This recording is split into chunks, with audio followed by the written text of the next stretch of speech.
بسم اللہ الرحمن الرحیم۔ السلام علیکم، ویلکم ٹو مہم کہانی۔ پلیز ناول کو لائک کر دیجئے، اگر آپ نیو ہے تو سبسکرائب ضرور کر دیجئے۔ چلتے ہیں ناول کی طرف۔ اس کا نام شاذل شاہ ہوگا۔ شاذل اس کی بات پہ تعصب سے سر کو جنبش دیتا بولا، شاذم ماشاءاللہ بہت پیارا نام ہے، میرے دماغ میں نام کیوں نہیں آیا یہ۔ ماہی کو افسوس ہوا، فلموں اور ڈراموں کی زندگی سے باہر آؤ تو کچھ اور بھی آئے۔ شاذل نے کہا، ویسے شاذم نام کا کیا مطلب ہے؟ ماہی نے متجسس ہو کر پوچھا۔ شاذم نام کا مطلب ہے خوشی، ہماری زندگی میں ویسے بھی یہ خوشی بن کر آیا ہے۔ ماہی شاذل کی بات پہ شاذم کو دیکھ کر بولی، جو اب اپنی آنکھیں کھول کر ٹک ٹک کبھی شاذل کو دیکھتا تو کبھی ماہی کو۔ آ گیا تمہارے شہزادے کو ہوش؟ شاذل نے ماہی کو بتایا جو شاذم کے واری صدقے ہو رہی تھی۔ میرا پیارا شاذی، ماہی اس کے چہرے پہ پیار کرتی بولی تو شاذل کو لگا جیسے وہ مسکرا رہا ہے۔ میری بیوی ہے، لائن مارنے کا سوچنا بھی مت۔ شاذل شاذم کو آنکھیں دکھاتا اس کو اپنی گود میں اٹھا کر وان کرنے لگا، میرا بیٹا ہے اس لیے آرام سے بات کریں بلکہ پیار کریں۔ ماہی نے الٹا اس کو وان کیا۔ اچھا تو ایسی بات ہے؟ شاذل اتنا کہتا زور سے اس کے ننھے گالوں پہ بوسہ دیا تو وہ بھاں بھاں کر کے رونے لگا۔ شاذل یہ کیا؟ ماہی کو آہستہ آواز میں چیخ نکلی تھی، مگر اس کو اتنا روتا دیکھ کر شاذل خود سٹپٹا گیا تھا۔ میں اماں سائیں کو کہتا ہوں اس کا اسپیکر بند کروائیں۔ شاذل اس کو تسلی دیتا باہر جانے لگا، جبکہ شاذل کی پشت کو دیکھ کر اس نے اپنا سر نفی میں ہلایا۔ کیا ہوا، رو کیوں رہا ہے؟ شاذل باہر آیا تو کلثوم بیگم شاذل کی گود سے لیتی اس سے بولی، بس کچھ لوگوں کو عزت راس نہیں آتی اور آپ کے پوتے کو میرا پیار راس نہیں آیا۔ دیکھیے رو کیسے رہا ہے، جیسے جانے کتنے ظلم کے پہاڑ توڑے ہیں اس پہ، اور اس کی آواز سن کر لگ رہا ہے جیسے گلے میں کچھ اٹکا ہوا ہے۔ شاذل نان اسٹاپ بولا، شرم کرو بیٹا ہے تمہارا۔ کلثوم بیگم نے اس کو جھڑکا، ماں کی طرح روندو ہے۔ شاذل باز نہ آیا، تمہارا کچھ نہیں ہو سکتا۔ خیر ماہی کے گھر فون کرو، ان کو بتاؤ تاکہ وہ اسپتال تو آئیں۔ کلثوم بیگم شاذل کو بہلاتی شاذل سے بولی، او ہاں میں تو بھول ہی گیا، کرتا ہوں کال۔ شاذل کو اچانک خیال آیا تو اپنے سر پہ ہاتھ مار کر بولا، تمہارا سچ میں دل نہیں چاہتا فیشن کرنے کو؟ اور تم کیا اتنی بورنگ زندگی گزارتی تھی گاؤں میں؟ زرگل نے پوچھا۔ میں نے بورنگ نہیں، ایک خوبصورت زندگی گزاری، مجھے اتنی آزادی دی جتنی ایک لڑکی کو ملنی چاہیے، اور فیشن مجھے کرنا ہوتا ہے تو وہ میں حویلی میں کر لیتی ہوں، کسی اور کے لیے نہیں، اپنے لیے۔ آروش نے ٹھہرے ہوئے لہجے میں بتایا، تمہاری باتیں پتہ نہیں کیوں مجھے سمجھ نہیں آتی، زرفشا بولی۔ تبھی سب کی نظریں تیزی سے سیڑھیاں پھلانگ کر اترتے یمان پہ پڑی۔ ارے ارے کہاں کی سواری ہے؟ زرنور نے آواز دی، وہ ایک ضروری کام ہے، میں آتا ہوں۔ یمان ایک نظر آروش پہ ڈال کر جواب دینے لگا، کبھی گھر بھی ٹک جایا کرو۔ نور نے کہا، نیا کام ہے اس لیے بہت کام ہوتا ہے، یمان نے بتایا۔ تو تمہیں کس نے کہا تھا اچھا خاصا سنگر تھے، یوں بزنس مین بننے کی کیا ضرورت تھی؟ زرگل نے ہر بار کہی بات دہرائی، بعد میں بات ہوگی، ابھی مجھے لیٹ ہو رہا ہے، یمان عزلت میں کہتا باہر جانے لگا۔ آروش پرسوچ نظروں سے اس کو جاتا دیکھنے لگی۔ آج سے پہلے اس نے کبھی یمان کو اتنا ہڑبڑی میں جاتا نہیں دیکھا تھا۔ آپ کا فون مسلسل بج رہا تھا، میں یہیں لے آئی۔ نجمہ آروش کو اس کا سیل فون بڑھا کر بولی تو آروش نے اس کے ہاتھ سے موبائل لیا، جہاں شاذل لالا کالنگ لکھا آ رہا تھا۔ السلام علیکم لالا۔ کال اٹھانے کے بعد آروش نے مسکرا کر سلام کیا۔ کیا سچ شاذل لالا؟ آپ کو بھی مبارک ہو۔ آروش کی خوشی کے مارے چیخ نکلی۔ زرفشا، زرگل، زرنور، نور حیرت سے اس کے چہرے پہ سجی سچی مسکراہٹ کو دیکھنے لگے۔ خیر مبارک، تم آ رہی ہو نا؟ ہم اسپتال میں ہیں، لوکیشن سینڈ کرتا ہوں۔ شاذل نے کہا، جی میں ضرور آؤں گی، حویلی والوں سے بھی ملنا ہے، حریم کی بھی بہت یاد آ رہی ہے، وہ ناراض ہے مجھ سے۔ آروش نے بے چینی سے کہا، اوکے پھر جلدی سے آ جاؤ، سب لوگ تمہارا انتظار کر رہے ہیں۔ شاذل نے کہا، ٹھیک ہے، خدا حافظ لالا، میری طرف سے میرے بھتیجے کو ڈھیر سارا پیار دیجیے گا۔ آروش اتنا کہتی کال ڈراپ کر گئی۔ خیریت؟ نور نے پوچھا۔ بالکل، میں پھپھو بن گئی ہوں۔ بابا کب تک آئیں گے؟ مجھے اسپتال جانا تھا۔ آروش نے مسکرا کر بتایا، رات تک شاید کوئی ڈیڈ کی کوئی ایک ٹائمنگ نہیں، یمان آئے تو اس کے ساتھ یا پھر ڈرائیور کے ساتھ چلی جاؤ۔ زرفشا نے اپنا نظریہ پیش کیا، اچھا اس کا بس نہیں چل رہا تھا، وہ اڑ کر اپنے گھر والوں کے پاس چلی جاتی۔ میرا خدشہ ٹھیک نکلا، آپ کو برین ٹیومر ہے مسٹر یمان، اور یہ سب آپ کی لاپرواہی کا نتیجہ ہے، ڈاکٹر نے سنجیدگی سے یمان سے کہا۔ یہ خبر دھماکے سے کم نہیں لگ رہی تھی، اس کو لگ رہا تھا جیسے کسی نے اس کو آسمان سے اٹھا کر زمین پر بڑی بے دردی سے پٹخ دیا ہو۔ ابھی تو اس نے دل سے زندگی جینے کا سوچا تھا، ابھی تو شروعات تھی، پھر یہ سب کیوں، کیسے ہو گیا؟ کیا اس کا خوشی پہ کوئی حق نہیں؟ اس کو خوشیاں راس کیوں نہیں آتی؟ ہر بار تقدیر اس کے ساتھ بھیانک مذاق کیوں کرتی ہے؟ آپ کا شکریہ۔ یمان کو اس وقت کچھ سمجھ نہیں آ رہا تھا، تو اس لیے بس اتنا کہتا اٹھ کھڑا ہوا۔ آپ کا فیملی ڈاکٹر کون ہے؟ آپ کو پریشان ہونے کی ضرورت نہیں، اللہ نے چاہا تو انشاءاللہ سب کچھ ٹھیک ہو جائے گا، ڈاکٹر نے کہا۔ ڈاکٹر حمید اختر نام تھا۔ یمان اتنا بتاتا وہاں رکا نہیں تھا، رپورٹس اور ایکسرا لے کر ان کے کیبن سے تیز قدموں کے ساتھ باہر چلا گیا۔ کیا ہو رہا ہے یہاں؟ شبانہ شاذل کے کمرے کے پاس ملازماؤں کی قطاریں دیکھی تو ان کو گھور کر بولی، وہ شاذل صاحب کے یہاں خیر سے بیٹھا ہوا ہے تو بس بڑی بیگم کا حکم ہے چھوٹے شاذل شاہ کے کمرے میں سجاوٹ کی جائے، بیبی کاٹ اور ہر جگہ غباریں ہوں۔ ایک ملازمہ نے بتایا تو شبانہ گرتے گرتے بچی بیٹا ہوا ہے، اور ایسی واہیات سجاوٹ کرنے کا چچی جان تو نہیں کہہ سکتی؟ شبانہ نے گھور کر پوچھا۔ جی انہوں نے ہی کہا ہے، آج بہت سالوں بعد حویلی کو وارث ملا ہے تو سب بہت خوش ہیں، ملازمہ نے سر جھکا کر بتایا تو شبانہ نفرت سے کمرے کو دیکھ کر تنفن کرتی وہاں سے چلی گئی۔ آروش سے صبر نہیں ہو رہا تھا، اسی لیے اس نے سوچ لیا تھا یمان آئے گا تو وہ اس سے کہے گی وہ اس کو اسپتال چھوڑ آئے۔ اس کو عجیب تو لگ رہا تھا مگر دل کے ہاتھوں مجبور تھی۔ ابھی وہ ہال میں ٹہلتی یمان کا بے صبری سے انتظار کر رہی تھی، جب یمان اس کو گھر میں داخل ہوتا نظر آیا۔ آروش تعجب سے اس کے ہاتھ میں موجود چیزوں کو دیکھنے لگی۔ وہ اس سے پہلے یمان کو مخاطب کرتی۔ یمان لمبے لمبے ڈگ بھرتا سیڑھیوں کی جانب بڑھا تھا۔ اس کو کیا ہوا؟ آروش نے اس کو اتنا سنجیدہ دیکھا تو بڑبڑائی، پھر جانے کیا خیال آیا تو وہ اس کے پیچھے جانے لگی۔ یمان کے کمرے کے پاس پہنچ کر اس نے دروازہ نوک کرنے کے لیے ہاتھ اٹھایا ہی تھا جب وہ خود بخود کھلتا چلا گیا۔ اس نے کمرے میں قدم رکھا تو یمان کمرے میں اس کو نظر نہیں آیا، مگر واش روم سے پانی گرنے کی آواز آ رہی تھی۔ آروش مایوس ہوتی جانے والی تھی جب نظر اچانک بیڈ پہ ان چیزوں پہ پڑی جو یمان کے ہاتھوں میں تھی، یعنی رپورٹس اور ایک لفافے پر۔ آروش نے ایک چور نگاہ واش روم کے دروازے پہ ڈالی اور آہستہ قدم لیتی بیڈ کے پاس آئی۔ وہ جانتی تھی یہ ایک غیر اخلاقی عمل ہے، مگر جانے کیوں اس کو تجسس ہو رہا تھا۔ آروش واش روم کے دروازے پہ نظر ڈالتی رپورٹس کھول کر دیکھنے لگی تو اس کی آنکھیں پھٹی کی پھٹی رہ گئیں۔ یہ کیا؟ آروش بے یقین نظروں سے رپورٹس کو دیکھتی لفافہ کھولنے لگی جہاں سے ایک ایکسرا برآمد ہوا۔ وہ دیکھ کر جانے کیوں آروش کو اپنی ٹانگوں پہ کھڑا رہنا محال لگنے لگا۔ اس کا دماغ یہ بات ماننے سے انکاری تھا کہ یمان کو برین ٹیومر ہے۔ یمان اپنے خیال میں واش روم سے باہر آیا تو کمرے میں آروش کو کھڑا دیکھ کر اپنی جگہ جم سا گیا تھا۔ آج پہلی بار آروش اس کے کمرے میں اندر داخل ہوئی تھی۔ اگر کوئی اور وقت ہوتا تو یمان ضرور اس کو تنگ کرتا، مگر اس بار ایسا کچھ نہیں کر پایا۔ یہ سب آروش یمان کی آواز پہ اس کو دیکھ کر رپورٹس کی طرف اشارہ کیا تو یمان نے نظریں چرائی، جبکہ اس کی حرکت پہ آروش کو پتہ نہیں چلا کب اس کی آنکھوں میں نمی آئی تھی۔ یہ جھوٹ ہے، فیک رپورٹس ہیں نا؟ آروش آہستہ سے چلتی ہوئی اس کے روبرو کھڑی ہوئی۔ یمان میں اتنی ہمت نہیں تھی کہ وہ نظریں اٹھا کر اس کو دیکھتا۔ یہ سچ ہے، فیک رپورٹس کیوں ہوں گی؟ آپ کو تو خوش ہونا چاہیے، بالآخر مجھ سے جان چھوٹنے والی ہے۔ یمان اتنا کہتا اداسی سے مسکرایا تھا۔ آروش کو لگا جیسے کسی نے اس کے دل پہ وار کیا ہو۔ یہ جھوٹ رچایا ہے نا تم نے تاکہ مجھے شرمندگی ہو، اور یہ تم بار بار نظریں کیوں چرا رہے ہو؟ میری طرف دیکھو۔ آروش کے ہاتھ اس کے گریبان تک پہنچا تھا۔ میرے مرنے پہ آپ کو شرمندگی ہوگی؟ کیوں ہوگی؟ بالکل نہیں ہونی چاہیے۔ میرے ہونے یا نہ ہونے سے آپ کو کیا فرق پڑے گا؟ میرا ہونا اور نہ ہونا آپ کے لیے تو ایک برابر ہے۔ اچھا ہوا جو میرے کو یہ بیماری لاحق ہوئی، یمان اس کی آنکھوں میں دیکھ کر بولا تو آروش کی گرفت اس کے گریبان پہ سخت ہوئی تھی۔ اس کا دل چاہ رہا تھا یمان کے چہرے پہ ایک تھپڑ رسید کرے، مگر اس میں ہمت نہیں تھی۔ بابا کو پتہ ہے؟ آروش نے بس یہ کہا۔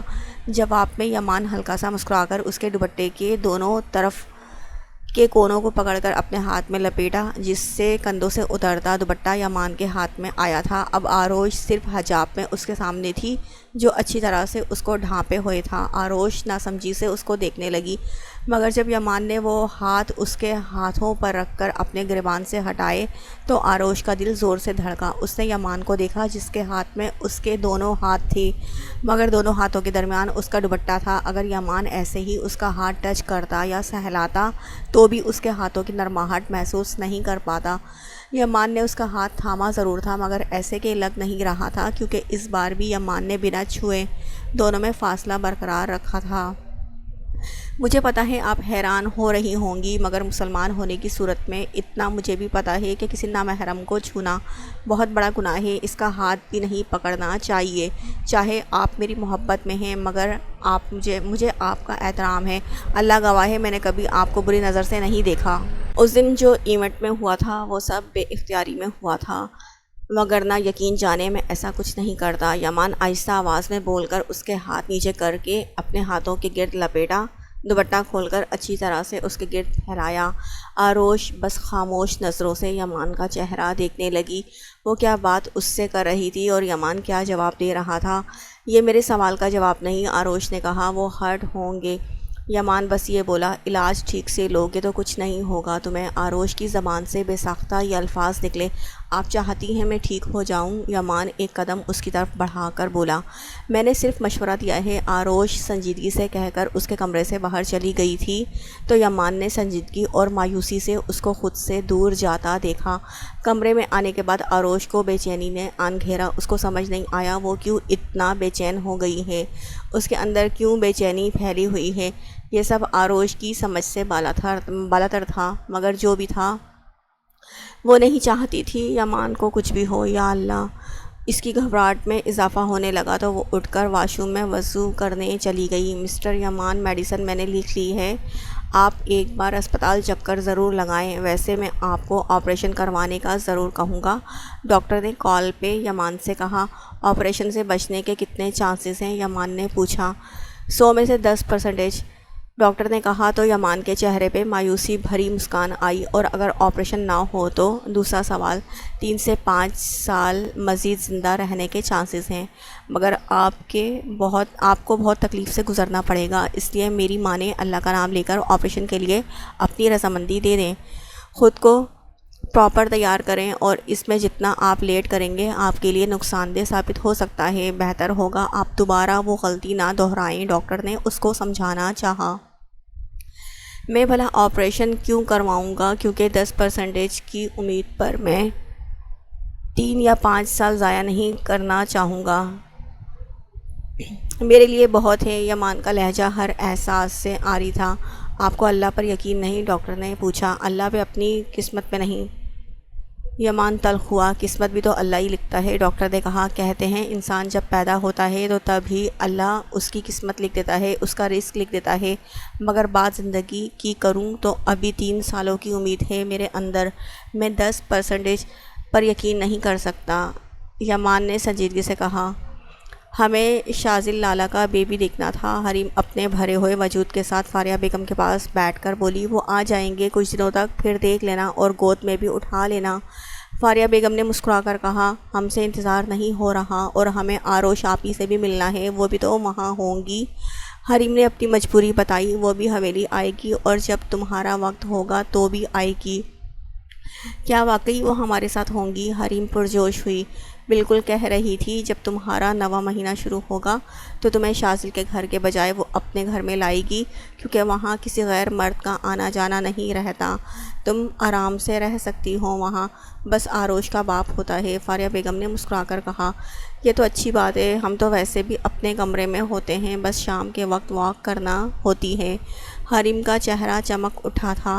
تو پھر بس یہ ماہ گزرنے دو خیر سے، فاریہ بیگم نے کہا تو حریم نے مسکرا کر سر اسبات میں ہلایا۔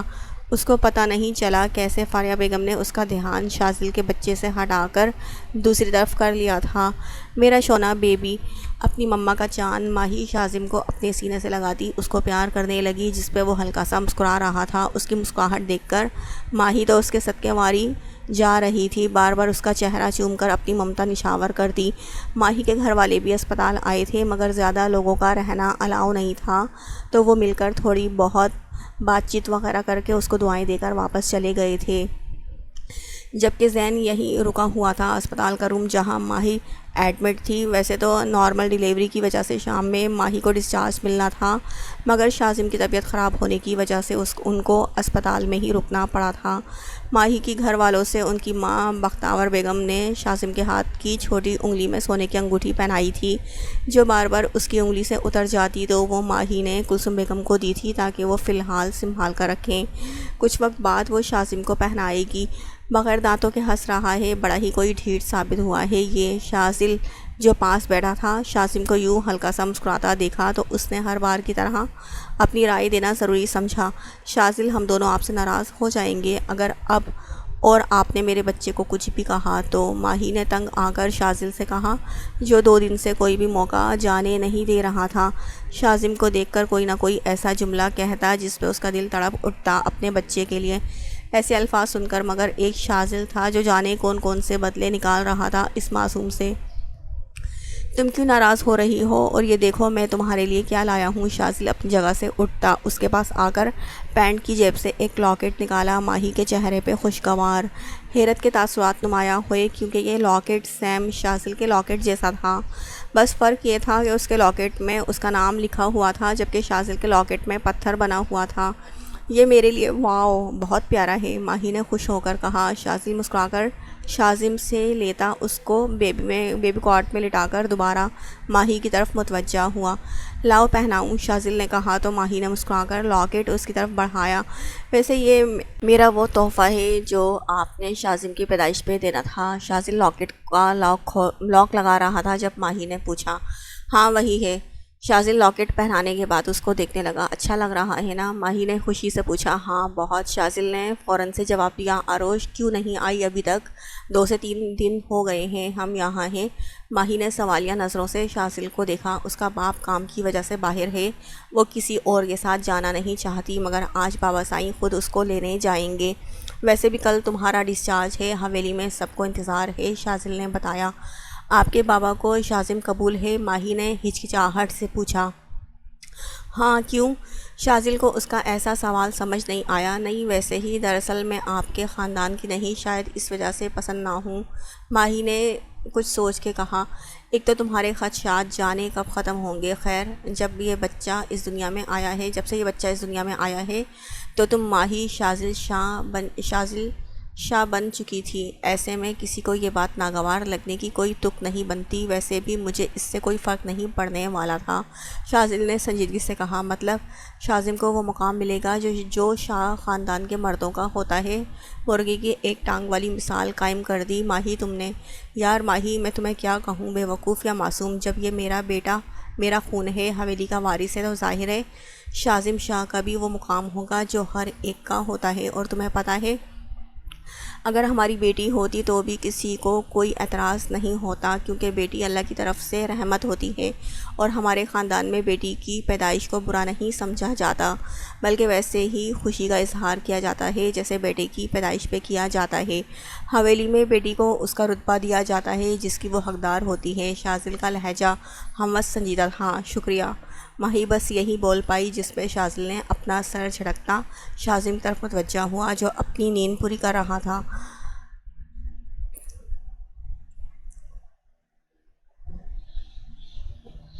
آروش بے مقصد چاولوں کو پلیٹ میں ڈالے چمچ گھما رہی تھی۔ 2 دن ہو چکے تھے اس کا یمان سے سامنا نہیں ہوا تھا، وہ کرنا بھی نہیں چاہتی تھی، وہ اب بس اس سے دور رہنا چاہتی تھی۔ وہ کھانے سے اپنا ہاتھ کھینچتی اٹھنے والی تھی جب اس کی نظر داخلی دروازے سے بھاگ کر آتے ایک بچے پہ پڑی تو آروش بار بار آنکھیں جھپکتی اس بچے کو دیکھنے لگی جو اس کو بالکل یامان کا عکس لگ رہا تھا۔ یامین جو ارمان کے ساتھ آیا تھا سامنے کھڑی لڑکی کو دیکھا تو اپنی جگہ رک سا گیا۔ وہ پوری آنکھیں کھول کر اس کو دیکھنے لگا کیونکہ یہ چہرہ اس کے لیے نیا تھا۔ اس نے پلٹ کر پیچھے دیکھا کہ شاید ارمان ہو، مگر وہ اس کو گھر میں چھوڑ کر خود واپس چلا گیا تھا۔ السلام علیکم، یامین نے آروش کو سلام کیا تو وہ جو غور سے اس کا چہرہ دیکھ رہی تھی یکدم ہوش میں آتی اس کے سلام کرنے پہ مسکرائی تھی۔ وعلیکم السلام، آپ کون اور یہاں کیسے؟ آروش سلام کا جواب دے کر چلتی ہوئی اس کے پاس گھٹنوں کے بل بیٹھی۔ میرا نام یامین ارسم ہے اور یہاں مجھے پارٹنر چھوڑ کر گئے ہیں اور میں 7 سال کا ہوں، پر آپ کون؟ یامین ایک سانس میں اپنا تعارف کرواتا اس سے پوچھنے لگا تو آروش کو وہ بہت کیوٹ لگا۔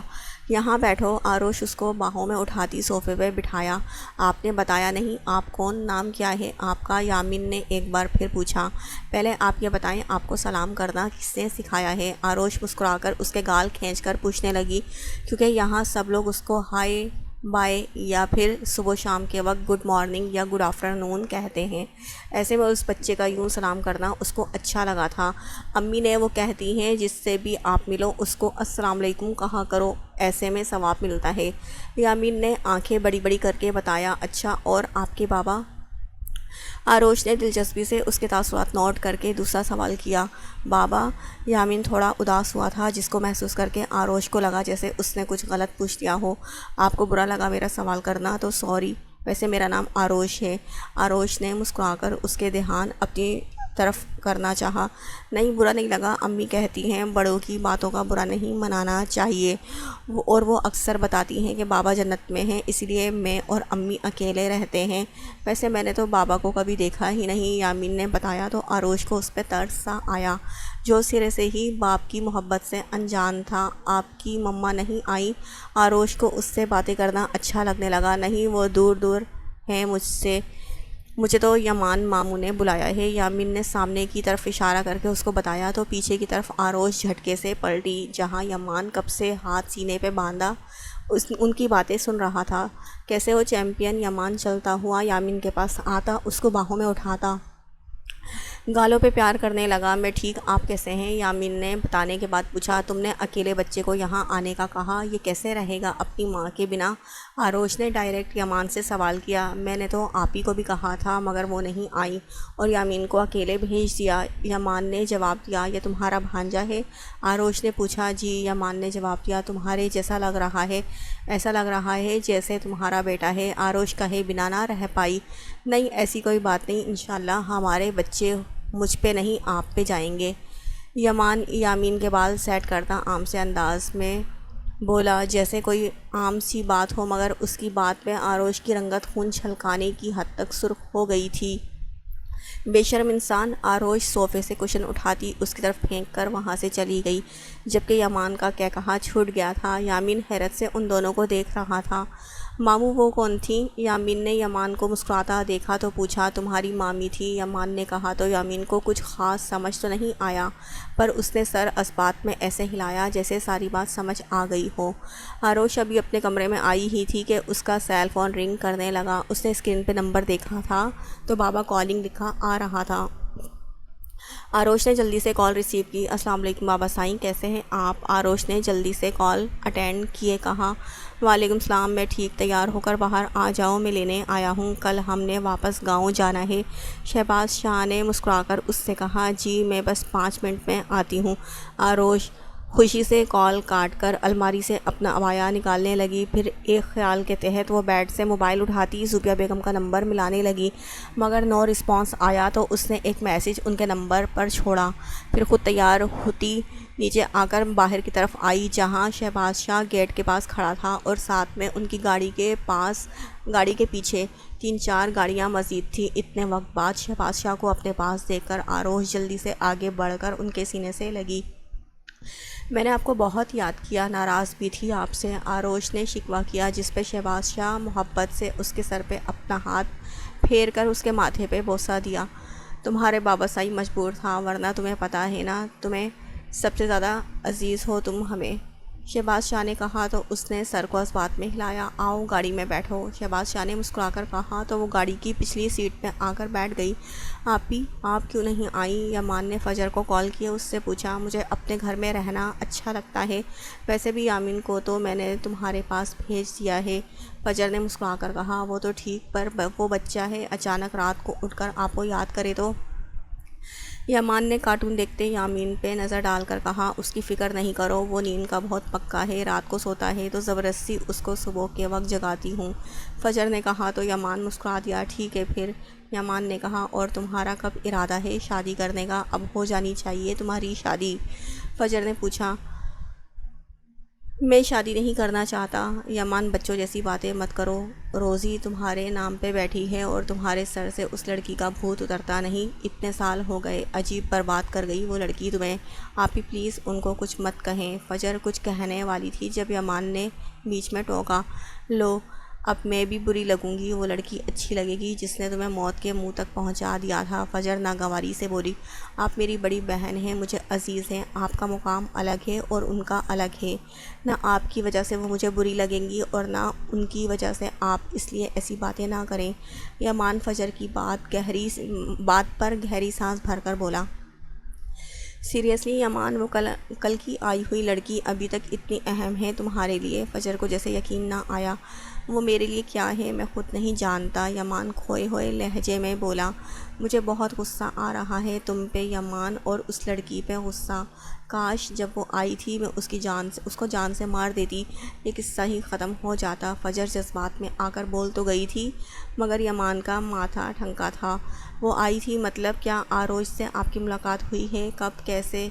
یمان ایک سانس میں پوچھنے لگا تو فجر کو چپ سی لگ گئی تھی۔ پرانی بات ہے، چھوڑو، میرے منہ سے پھسل گیا، بتائیں آپ پلیز۔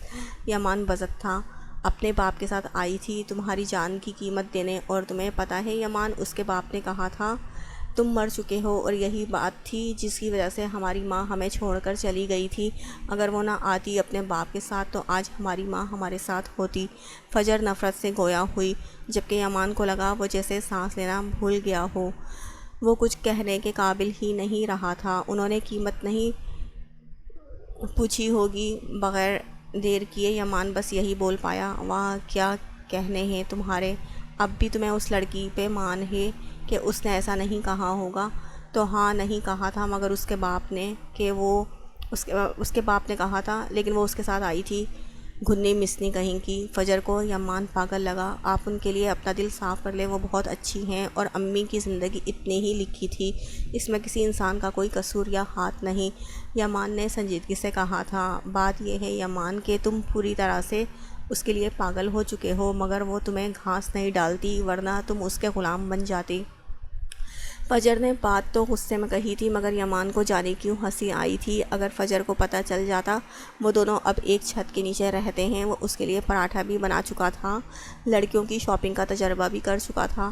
آپ ہی اصل بات وہ نہیں جو آپ نے کہی، اصل بات یہ ہے کہ وہ مجھے اس لیے گھاس نہیں ڈالتی کیونکہ ان کو پتہ ہے انسان گھاس نہیں کھاتے۔ یمان نے چڑھانے والے انداز میں اس سے کہا تو فجر خاصی تپ اٹھی۔ شکر کرو تم میرے سامنے نہیں، ورنہ میرا گلا آپ کے ہاتھ میں ہوتا۔ یمان اس کی بات کاٹ کر ایک بار پھر شرارت سے بولا تو اس بار غصہ کرتی فجر بھی ہنس پڑی۔ تمہیں کیا ہوا ہے؟ کیوں یہاں سے وہاں ٹہل رہی ہو؟ فردوس بیگم شبانہ کے کمرے میں آئیں تو اس کو کمرے میں یہاں سے وہاں ٹہلتا دیکھا تو تعجب سے استفسار کیا، اس منوز کی نارمل ڈیلیوری تھی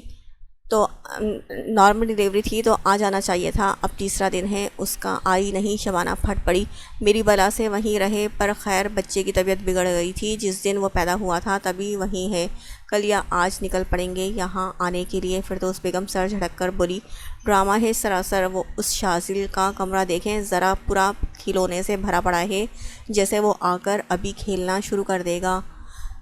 ہو کیا گیا اس چوزے کو جو گاؤں آنا ہی سب بھول گئے ہیں۔ شبانہ کچھ کر دینے کے در پہ تھی، سانس کا مسئلہ ہو گیا تھا، پیدائش کے شروع دن تو 2 سے 3 دن لگ جاتے ہیں، تم کیوں سر پر سوار کر رہی ہو؟ اس بات کو اپنے دماغ میں دفع کرو، نہ آئیں تو بہتر ہے، خواہ مخواہ ہمارا اپنا خون جلے گا۔ اس ونی میں آئی ہوئی لڑکی کا بچہ دیکھ کر فردوس بیگم دانت پیس کر بولی، کہاں گئے وہ چاچا سائیں کے اصول؟ ہمارے خاندان میں اب کسی مرد نے غیر خاندان میں شادی کی ہے جو یہ شازل نے ایک غیر خاندان کی لڑکی کو اپنے اپنے گلے کا ہار بنایا ہوا ہے، اب دیکھے گا آپ اس کا بیٹا بھی یہی سب کرے گا۔ حویلی میں ہر آنے والی نسل سارے اصول کو توڑ کر یہ سب کرے گی۔ اب یہاں سید زادیاں نہیں ہوں گی، کبھی ونی میں آئی ہوئی لڑکیاں راج کریں گی تو کبھی کوئی شہری ناچنے والی یا کوئی نہ کوئی اٹھا کر لائی لڑکی۔ مگر اماں میں بتا دوں، میں یہ سب ہرگز برداشت نہیں کروں گی۔ شبانہ پاگل ہوتی اپنے بال نوچنے لگی۔ شبانہ بچے صبر سے کام لے، ایسا کچھ نہیں ہونے والا، وہ آئے گی نا تو اس کو بھی دیکھ لیں گے اور اس بچے کو بھی۔ فردوس بیگم نے شیطانیت سے کہا، آرام سے تو میں رہنے بھی نہیں دوں گی اس بچے کو سانس کا مسئلہ ہو رہا تھا، اب دیکھے گا میں کیسی سانسیں اس پہ تنگ کرتی ہوں، کیونکہ حویلی کا اصل وارث تو میرا اپنا خون ہوگا۔ شبانہ اٹل انداز میں بولی، اس کے اندر آگ بھڑک رہی تھی جس سے وہ سب کو تباہ کر دینا چاہتی تھی۔ آپ نے گاڑی اسپتال کے بجائے لالا کے گھر کی طرف کیوں کروائی؟ وہ لوگ شاذل کے گھر کے پاس تھے کیونکہ وہ لوگ یہی ہیں۔ تمہاری بھابھی ماں کی نارمل ڈیلیوری تھی، مگر شاذم کی طبیعت خراب ہونے کی وجہ سے اسپتال رہنا پڑا، مگر اب شاذل نے بتایا ہے کہ وہ گھر آ گئے ہیں۔ شہباز شاہ نے بتایا شاذم کو کیا ہوا تھا اور آپ لوگوں نے مجھے کیوں نہیں بتایا تھا؟ آروش جو گھر کے اندر داخل ہو رہی تھی ان کی بات پہ رک سی گئی۔ تمہیں بتا کر پریشان نہیں کرنا تھا، اور بچے تو اکثر بیمار ہو جاتے ہیں، شہباز شاہ نے تسلی آمیز لہجے میں کہا۔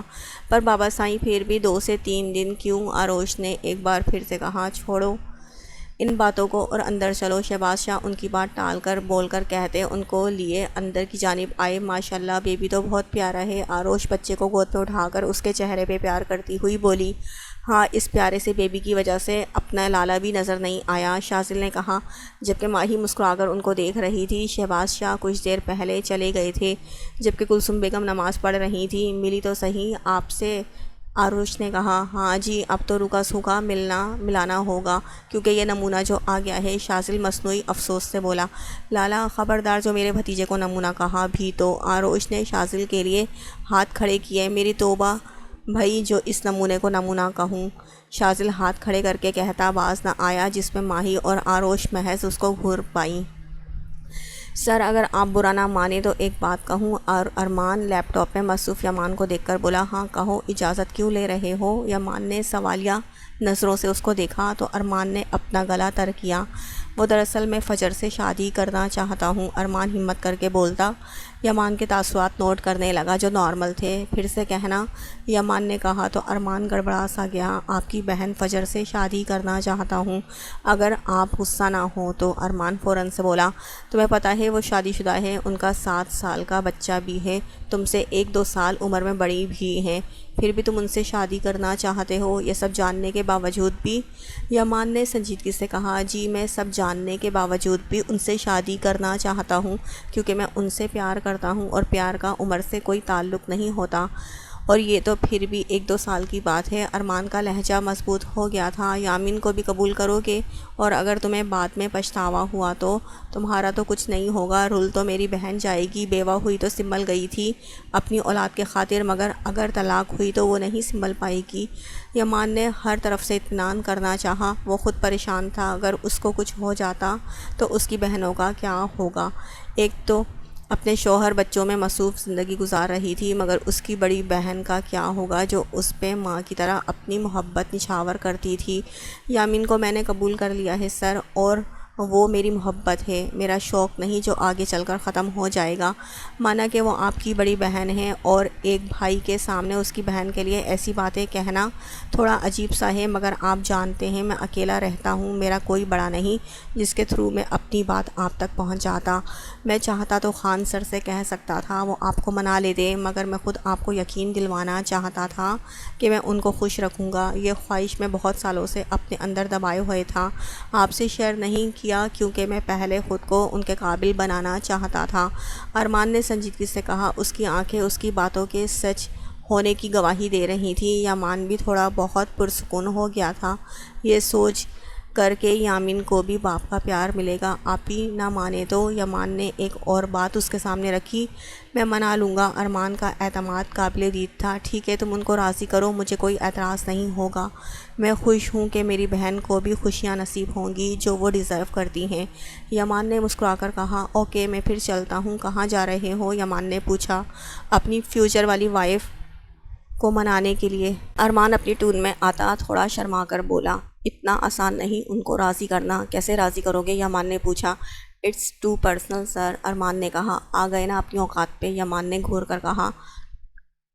ہانیسٹلی سر، جب میں سنجیدگی سے بات کر رہا تھا نا تو میرے اندر کا کیڑا بار بار مجھے کاٹ رہا تھا اور بول رہا تھا، اوئے ارمان یہ کیسے بات کر رہا ہے، پی وی تو نہیں لی؟ ارمان ڈرامائی انداز میں بولا، دفع ہو جاؤ اس سے پہلے میرا ارادہ بدل جائے۔ یمان کو تاؤ آیا۔